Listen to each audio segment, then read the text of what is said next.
വീര ധീര സൂര പാർട്ട് 2 വിക്രമിന്റെ പുതിയ തമിഴ് സിനിമയാണ്. നമ്മുടെ മലയാളത്തിൽ നിന്ന് സുരാജ് വെഞ്ഞാറമൂടൊക്കെ ഈ സിനിമയിൽ അഭിനയിച്ചിട്ടുണ്ട്.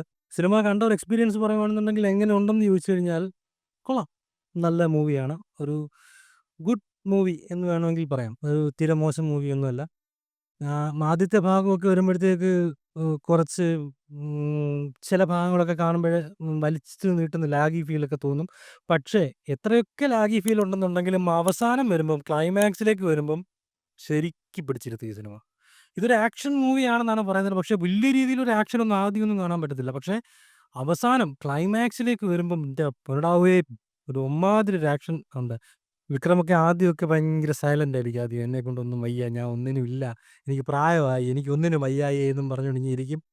അവസാനം വരുമ്പോഴത്തേക്ക് കളി മാറും. കുറേയധികം സർപ്രൈസ് എലമെൻസും കാര്യങ്ങളൊക്കെ ഉണ്ട്. സുരാജ് ഏട്ടൻ ഒന്നും പറയാനില്ല. പുള്ളി പൊളിച്ചടുക്കി എന്ന് വേണം പറയാൻ. നല്ല പെർഫോമൻസ് ആയിരുന്നു സുരാജ് ഏട്ടൻ്റെ. പക്ഷേ എനിക്ക് സിനിമയിൽ ഇഷ്ടപ്പെടാത്ത ഒരാളുടെ പെർഫോമൻസ് ഉണ്ട്. നിങ്ങൾക്ക് അങ്ങനെയാണോ ഈ കണ്ടിട്ടുള്ളവർക്ക് അങ്ങനെയാണോ തോന്നിയിട്ടുള്ളതെന്നൊന്നും എനിക്കറിയത്തില്ല. ഇതിനകത്തിലൊരു പെണ്ണുണ്ട്. ആവശ്യമുള്ളതിനും ഇല്ലാത്തതിനെല്ലാം കിടന്നുകൊണ്ട് കരച്ചില. എന്തിനാ എനിക്ക് സത്യം പറഞ്ഞാൽ ഭയങ്കര ഓവർ ആക്ടിംഗ് ആയിട്ട് എനിക്ക് തോന്നി. എൻ്റെ പേഴ്സണൽ അഭിപ്രായം എനിക്ക് തോന്നിയതാണ് ഞാൻ പറയുന്നത്. എന്തോ വല്ലാത്തൊരു ആർട്ടിഫിഷ്യാലിറ്റി തോന്നിയിട്ടുണ്ടായിരുന്നു അതിനകത്ത്. പിന്നെ ഈ സിനിമയുടെ ടൈറ്റിൽ നിങ്ങൾ ശ്രദ്ധിച്ചിട്ടുണ്ടോ? പാർട്ട് 2 എന്നാണ് ഇതിനകത്ത് പറഞ്ഞിട്ടുള്ളത്. പാർട്ട് 2 എന്ന് പറയുമ്പോൾ ഇതിനൊരു പാർട്ട് 1 ഉണ്ടാവണമല്ലോ. ആ പാർട്ട് 1 ഇനിയായിരിക്കും ഉണ്ടാവാൻ പോകുന്നത്. വ്യക്തമായില്ല. ആഹ് അതായത് രമണ, ഇനി ഉണ്ടാവാൻ പോകുന്ന പാർട്ട് 1ന്റെ പാർട്ട് 2 ആണ് ഇപ്പൊ ഇറങ്ങിയിരിക്കുന്നത്. ശരിക്കും പാർട്ട് 1 ഉണ്ടായിട്ടില്ല ഇതുവരെ. ഇനി ഉണ്ടാവാൻ പോകുന്നതേ ഉള്ളൂ. പക്ഷെ ആ ഉണ്ടാവാൻ പോകുന്നതിന്റെ 2ാം ഭാഗമാണ് ഇപ്പൊ ഇറങ്ങിയിട്ടുള്ളത്. മനസ്സിലായോ? അതാണ്.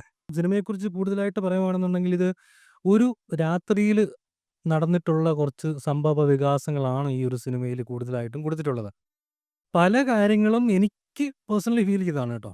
പല കാര്യങ്ങളും വേറെ പല സിനിമകളുമായിട്ട് ചില സാമ്യങ്ങൾ അവിടെ ഇവിടെയൊക്കെ തോന്നുമെങ്കിലും അത്രയും ബോറടിപ്പിക്കുന്നൊന്നുമില്ല ഈ സിനിമ. ഇത് നല്ലൊരു സിനിമ തന്നെയാണ് കേട്ടോ. ഒരിക്കലും മോശം മൂവിയൊന്നുമല്ല. നല്ല സിനിമ തന്നെയാണ്. തിയേറ്ററിൽ പോയി എക്സ്പീരിയൻസ് ചെയ്യാനുള്ളതുണ്ട്. പക്ഷെ ഞാൻ നേരത്തെ പറഞ്ഞതുപോലെ ആദ്യമൊക്കെ ഇങ്ങനെ ഒരു ചത്ത ഫീല് ഇങ്ങനെ തോന്നും. ഇങ്ങനെ ശരിക്കും പറഞ്ഞാൽ ഭയങ്കര ലാഗ് ആദ്യത്തെ ചില ഭാഗങ്ങളിലെല്ലാം തോന്നും. ഒരു ഭാഗം തുടങ്ങുമ്പഴ് അതിൽ നല്ല കഴമ്പുള്ള ഭാഗങ്ങൾ കാണും. അത് കഴിഞ്ഞ് കഴിഞ്ഞാൽ പിന്നെയും അത് കുറച്ചും കൂടെ വലിച്ചു നീട്ടിക്കൊണ്ട് പോകുന്നതായിട്ടൊക്കെ തോന്നിയിട്ടുണ്ട്. പിന്നെ ഇതിനകത്തിൽ ഒരു വൺ ഷോട്ട് ഒരു സാധനമുണ്ട്. ഒരൊറ്റ ഷോട്ടിൽ എടുത്തിട്ടുള്ള ഒരു സീന്. എൻ്റെ പൊന്നുമോനെ പൊളി സാധനമാണ് കേട്ടോ അത്. ഇത്രയും ഇതൊക്കെ എങ്ങനെ ചെയ്യാൻ പറ്റുന്നു എന്നുള്ളത് അത് കഴിവാണ് കേട്ടോ. ഇങ്ങനെയൊക്കെ ചെയ്യാൻ ഒറ്റ ഷോട്ടിൽ ഏകദേശം ഒരു 10 മിനിറ്റ് ഉണ്ടെന്നാണ് എനിക്ക് തോന്നുന്നത്. 10 മിനിറ്റ് കൂടുതലുണ്ടെങ്കിലേ ഉള്ളൂ. 10 മിനിറ്റ് ഏറ്റവും കുറഞ്ഞത് 10 മിനിറ്റ് ഉണ്ടാവും ഈ സാധനം. ഒറ്റ ഷോട്ടിലുള്ളത്. അതിനകത്തൊരു കുറച്ച് സർപ്രൈസ് എലമെൻസും കാര്യങ്ങളൊക്കെ ആ ഒരൊറ്റ ഷോട്ടിനകത്ത് വരുന്നുണ്ട്. ഇവരെത്ര ടേക്ക് എടുത്തതിന് ശേഷമായിരിക്കും ഈ ഒരു ഷോട്ട് സീൻ എടുത്തിട്ടുണ്ടാവുക എന്നുള്ളത് എനിക്കറിയത്തില്ല. കാരണം അതിനകത്തില് ഒരു ഡയറക്ടറിൻ്റെ ബ്രില്യൻസ് കൃത്യമായിട്ട് അതിനകത്ത് നമുക്ക് കാണാൻ പറ്റും. അതൊരു അമ്മാതിരി സാധനമാണ് അതിനകത്ത് കാണിച്ചു വെച്ചിരിക്കുന്നത്. സോ എല്ലാവരും തിയേറ്ററിൽ പോയി ഈ ഒരു സിനിമ കാണുക. ഇപ്പം ഞങ്ങളുടെ പത്തനംതിട്ടയിലാണെന്നുണ്ടെങ്കിൽ എമ്പുരാനായിരുന്നു എല്ലാ തിയേറ്റേഴ്സിലും. ഇപ്പം 2 ദിവസം മിനിഞ്ഞാന്ന് വന്നതാണ്. ഞാൻ ഇന്നലെ പോയാണ് സിനിമ കണ്ടത്.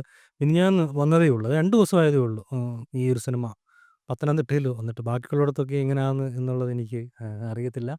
തിയേറ്ററിൽ പോയി കാണുക. തിയേറ്ററിൽ പോയി കാണാനുള്ള ഒരു വക ഇതിനകത്തിലുണ്ട്. കുറച്ച് ലാഗി ഫീലൊക്കെ ആദ്യം തോന്നുമെങ്കിലും കുറച്ച് ക്ലൈമാക്സിലേക്ക് വരുമ്പം കുറച്ച് സർപ്രൈസിങ് എലമെൻസും കാര്യങ്ങളൊക്കെ ഉണ്ട്. പോയി കാണുക. ഒരു 10ൽ ഒരു 8 റേറ്റിംഗ് എന്തായാലും നമുക്ക് കൊടുക്കാൻ പറ്റുമെന്ന് ഞാൻ വിശ്വസിക്കുന്നു.